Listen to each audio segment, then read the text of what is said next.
Hello, my name's Dean. I'm the Household Hazardous Waste Coordinator here at the New Hampshire Department of Environmental Services. It's my job to help New Hampshire residents reduce toxins in our homes.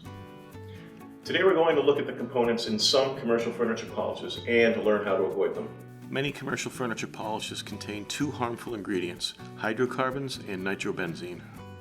When inhaled or absorbed through the eyes, hydrocarbons can cause dizziness, stomach pain, throat swelling, and breathing difficulties.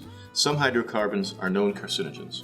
Nitrobenzene can be absorbed through the skin and target the spleen and liver, altering normal function, leading to organ swelling, headaches, nausea, and anemia, damaging both blood cells and bone marrow.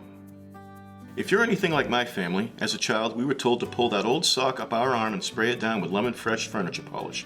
Guess what? Those harmful chemicals absorbed right through our skin and into our bloodstream.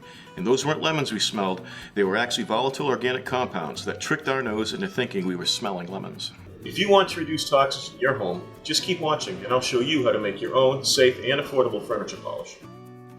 You only need 4 things: vegetable oil, lemon oil or juice, vinegar, and a small bottle that allows you to squeeze out a few drops at a time. Mix 2 parts vinegar, 2 parts vegetable oil, 1 part lemon juice. Go ahead and pour them into a small container that you can find in the travel section of your local pharmacy.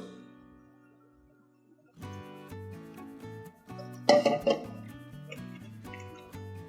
shake well. You've just created a healthy and safe furniture polish. It's also kid safe. And best part, it was probably stuff you had on hand already or were going to buy in the first place. This is also a safe way to polish wooden bowls and plates. And this furniture polish tastes great on a salad.